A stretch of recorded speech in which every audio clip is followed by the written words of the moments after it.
রাষ্ট্র এই খুনি ফ্যাসিস্ট সন্ত্রাসবাদী সংগঠন আওয়ামী লীগের প্রধানকে তার রাজধানীতে আশ্রয় দিয়ে বাংলাদেশকে অস্থিতিশীল করতে, বাংলাদেশের স্বাধীনতা সার্বভৌমত্বের বিরুদ্ধে নানা ধরনের এখনো ষড়যন্ত্রের সব বসে যাচ্ছে। তারই ধারাবাহিকতায় গত পরশু গোপালগঞ্জে গণ অভ্যুত্থানের নেতৃত্বদের উপর যে সশস্ত্র হামলা হয়েছে, হত্যার উদ্দেশ্যে যে সশস্ত্র হামলা হয়েছে, আমরা মনে করি সেই হামলার পিছনে প্রতিবেশী রাষ্ট্র সেই দিল্লির ষড়যন্ত্র আছে। কারণ আপনারা দেখেছেন আজকের যুগান্তর পত্রিকায় স্পষ্ট রিপোর্ট এসেছে যে শেখ হাসিনার নির্দেশে গোপালগঞ্জে সরাসরি এই সশস্ত্র হামলা হয়েছে। তাহলে শেখ হাসিনা কোথায় বসে ষড়যন্ত্র করছে? তিনি দিল্লিতে বসে ষড়যন্ত্র করছে। আর তাকে এই ষড়যন্ত্র করতে দিয়ে প্রতিবেশী রাষ্ট্র বাংলাদেশ রাষ্ট্রের পরিচালকের সম্মান, প্রতিবেশী রাষ্ট্র হিসাবে বাংলাদেশের স্বাধীনতা সার্বভৌমত্বের প্রতি যে শ্রদ্ধা রাখা উচিত, সেখানে নগ্ন হস্তক্ষেপ করার পায়তারা করছে প্রতিবেশী রাষ্ট্র। আমরা আরো দেখি বাংলাদেশের এই গোপালগঞ্জের পরবর্তী ইস্যু নিয়ে ভারতের পররাষ্ট্র সচিব তিনি বক্তব্য দিয়েছেন। তিনি বলেছেন গোপালগঞ্জের বিষয়ে তারা পর্যবেক্ষণ করেছেন। আমরা বলবো আপনারা পর্যবেক্ষণ কি করবেন? বরঞ্চ গোপালগঞ্জে সারা বাংলাদেশ থেকে যেসব সন্ত্রাসীদেরকে জড়ো করা হয়েছে, যেসব আগ্নেয় অস্ত্রগুলোকে ওদেরকে সরবরাহ করা হয়েছে, সেটাতে আপনারা জড়িত কিনা সে বিষয়ে আমি সরকারকে আরো অনুরোধ করবো আরো গভীর তদন্ত করা উচিত। আমরা গোপালগঞ্জে যে হত্যার উদ্দেশ্যে সন্ত্রাসী নিষিদ্ধ সংগঠন জঙ্গি স্টাইলে হামলা করেছে, সেই হামলায় তারা ভেবেছে যে এই অভ্যুত্থানের সংগ্রামী নেতাদেরকে তারা দমিয়ে রাখবে।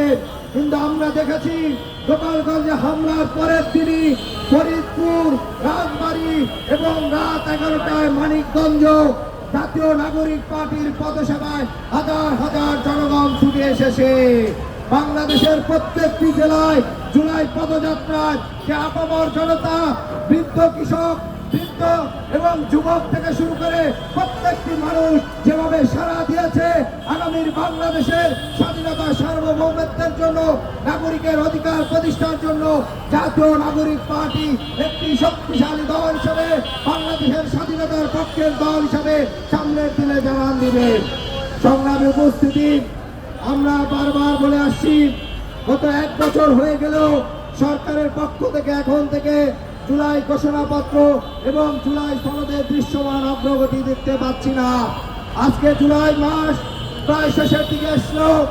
আজকে মৌলিক সংস্কারের বিষয় বিএনপি সহ বেশ কয়েকটি দল কয়েকটি প্রশ্নে এখন একমত হচ্ছে না। আমরা স্পষ্ট করে বলতে চাই, এই রাষ্ট্রে নাগরিকের মর্যাদা, প্রত্যেকটি নাগরিককে তার মর্যাদা প্রতিষ্ঠা করতে হলে রাষ্ট্রের সাংবিধানিক প্রতিষ্ঠানগুলোকে নিরপেক্ষ রাখতে হলে আমাদের মৌলিক সংস্কারের কোনো বিকল্প নেই। অতএব 3 আগস্ট 3রা আগস্টের মধ্যে যদি এই সরকার মৌলিক সংস্কারের ভিত্তিতে, বিশেষ করে দ্বিকক্ষ বিশিষ্ট সংসদ এবং উচ্চ কক্ষে পিআর পদ্ধতিতে সদস্য নির্বাচন, একই সাথে রাষ্ট্রপতি প্রধানমন্ত্রীর ক্ষমতার ভারসাম্য, জাতীয় সাংবিধানিক কাউন্সিল এবং যে সাংবিধানিক প্রতিষ্ঠানগুলো আছে সেই প্রতিষ্ঠানগুলোর প্রধান নিয়োগের জন্য যে এনসিসি প্রস্তাব করা হয়েছে, তার ভিত্তিতে যদি জুলাই সনদ যদি জারি করা না হয় এবং এই জুলাই সনদের সুরক্ষার জন্য অবশ্যই গণভোটের আয়োজন করতে হবে। এই যে আপনারা দেখতে পাচ্ছেন জুলাই আগস্ট গণঅভ্যুত্থানে যে হাজার হাজার শিক্ষার্থী, লাখ লাখ জনতা অংশগ্রহণ করেছে, আজকে সেই জুলাই অভ্যুত্থানকে আমরা দেখতে পাচ্ছি কিছু আওয়ামী বুদ্ধিজীবীরা শুধুমাত্র গণ আন্দোলন কিংবা সরকার পরিবর্তন হিসাবে ট্যাগ দিচ্ছে। একই সাথে গোপালগঞ্জে গণ অভ্যুত্থানের নেতৃত্বকে হত্যার উদ্দেশ্যে যে হামলা হয়েছে সশস্ত্র, সেই হামলার পক্ষেও তারা এক ধরনের মদত দিচ্ছে। তারা বলছে যে নাগরিক পার্টি জুলাইতে যে পদযাত্রা করছে সেটি গোপালগঞ্জ বলে নাকি উস্কানি দিচ্ছে। আমরা স্পষ্ট করে বলতে চাই, বাংলাদেশের প্রত্যেকটি উপজেলায় যে কোনো জায়গায় যে কোনো রাজনৈতিক দল যে নামেই কোনো কর্মসূচি করুক না কেন, সেটা তার সাংবিধানিক অধিকার, সেটা তার নাগরিক অধিকার, সেটা যে নামেই হোক না কেন, সেই নাম হওয়ার কারণে এই সশস্ত্র সন্ত্রাসবাদী আওয়ামী লীগের হামলাকে যারা নিরপেক্ষভাবে, যারা তাদের নিরপেক্ষ বলছেন কিংবা তাদের পক্ষে মত উৎপাদন করছেন, তারা সুস্পষ্টভাবে গণহত্যাকারী দলের পক্ষে এবং এই হামলার পক্ষে মদতদাতা।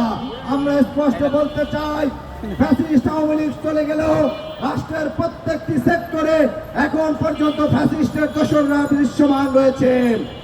বাংলাদেশের যে এস্টাবলিশমেন্ট, মিডিয়া, আমলা এবং প্রশাসনে এখনো এই খুনি হাসিনার পেটের তারা বসে রয়েছে। অতএব বাংলাদেশের নাগরিক মর্যাদা প্রতিষ্ঠার জন্য